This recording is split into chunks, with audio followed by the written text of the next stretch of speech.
ನಮಸ್ಕಾರ ವೀಕ್ಷಕರೇ, ನಾನು ಚೈತನ್ಯ. ಇಣುಕು ನೋಟ ವಿಶೇಷ ಕಾರ್ಯಕ್ರಮಕ್ಕೆ ಸ್ವಾಗತ.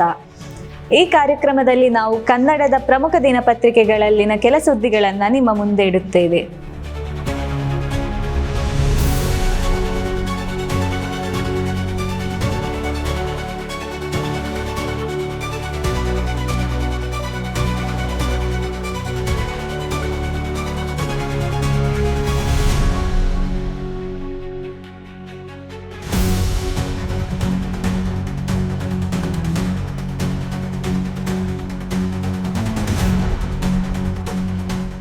ಮಂಗಳೂರು ವಿವಿ ಮಂಗಳ ಗಂಗೋತ್ರಿ ಕ್ಯಾಂಪಸ್ನ ವಿದ್ಯಾರ್ಥಿ ಸಂಘದ ಚುನಾವಣೆ ನಿನ್ನೆ ನಡೆಯಿತು.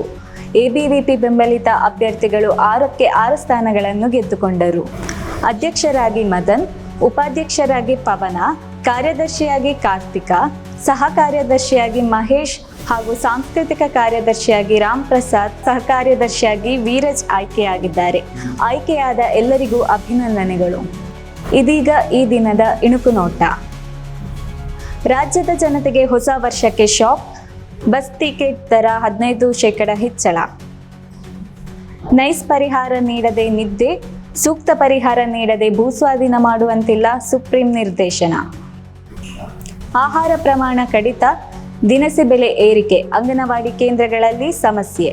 ರು 100 ಕೋಟಿ ಮೌಲ್ಯದ ಮಾದಕ ವಸ್ತು ಜಪ್ತಿ, ವಿಶೇಷ ಕಾರ್ಯಾಚರಣೆ, 500ಕ್ಕೂ ಹೆಚ್ಚು ಪ್ರಕರಣ ದಾಖಲು. ಪ್ಯಾರಾ ಅಥ್ಲೀಟ್ ಸೇರಿ 32 ಮಂದಿಗೆ ಅರ್ಜುನ ಪ್ರಶಸ್ತಿ ಘೋಷಣೆ. ಮನು ಗುಕೇಶ್ ಹರ್ಮನ್ಗೆ ಖೇಲ್ ರತ್ನ. ಇಂದಿನಿಂದ ಸಿಡ್ನಿಯಲ್ಲಿ ಕೊನೆಯ ಟೆಸ್ಟ್. ಆಸ್ಟ್ರೇಲಿಯಾ ವಿರುದ್ಧ ಭಾರತಕ್ಕೆ ಮಾಡು ಇಲ್ಲವೇ ಮಡಿ ಪಂದ್ಯ. ಇವಿಷ್ಟು ಈ ದಿನದ ಪ್ರಮುಖ ಸುದ್ದಿಗಳು. ಇನ್ನಷ್ಟು ಸುದ್ದಿಗಳೊಂದಿಗೆ ನಾಳೆ ಭೇಟಿಯಾಗೋಣ. ಧನ್ಯವಾದಗಳು.